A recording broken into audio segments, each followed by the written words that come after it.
je suis aujourd'hui avec Alain Héril, sexothérapeute, avec qui l'on parle d'amour et bien entendu de sexualité. Alors, quels sont les troubles sexuels masculins les plus courants?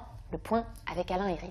Il y en a deux principaux qui sont ceux que je rencontre le plus, c'est les troubles de l'érection, c'est-à-dire la difficulté à avoir une érection, à la maintenir.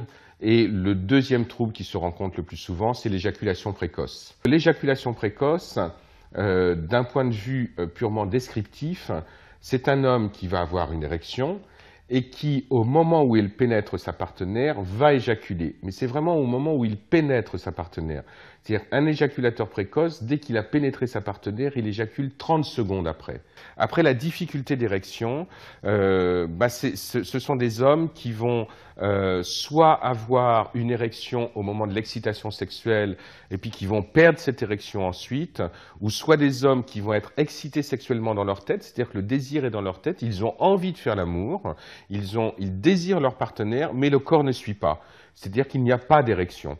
Alors, dans un cas comme dans un autre, en dehors des problématiques psychologiques, voire psychanalytiques, c'est important aussi de remettre les choses dans les circonstances, c'est-à-dire depuis combien de temps ça arrive, et puis aussi qu'est-ce que les personnes sont en train de vivre. Parce que là encore, le stress peut avoir une incidence sur l'éjaculation précoce comme sur les difficultés d'érection.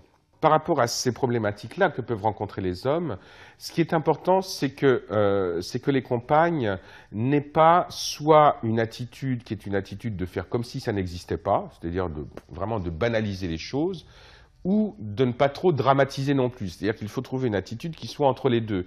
C'est-à-dire de faire en sorte, si ça arrive, non pas de dire « mais non mon chéri, c'est pas grave », ou de dire « t'es pas un homme, t'y arrives pas, je le savais bien ». Donc de trouver une position qui soit une position entre les deux et qui soit, je dirais, une position d'attente. Parce qu'il ne faut pas oublier qu'un homme qui a des difficultés d'érection, c'est un homme qui peut très bien, une fois qu'il a passé le stress de la relation sexuelle, trouver son érection. Tout comme un homme qui est éjaculé trop rapidement peut retrouver l'érection 10 minutes, un quart d'heure après. Donc ce qui est important, c'est de rester dans un rapport de sensualité, c'est-à-dire de ne pas terminer la relation sexuelle. Voilà, tu as éjaculé beaucoup trop rapidement, on termine là maintenant.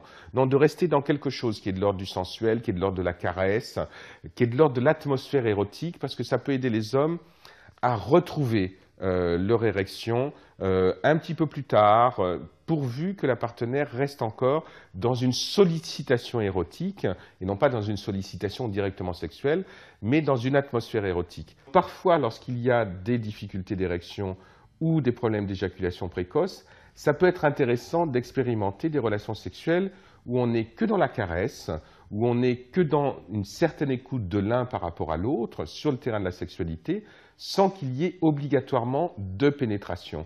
À partir de ce moment-là, on va s'apercevoir qu'on peut tenir son érection, qu'on n'éjacule pas tout de suite. Ça rassure les hommes, ça permet de mettre en place une relation sensuelle, sexuelle et profonde, à l'intérieur de laquelle le plaisir est au rendez-vous, et ensuite d'envisager plus tard une relation sexuelle où la pénétration retrouvera de nouveau sa place, bien entendu.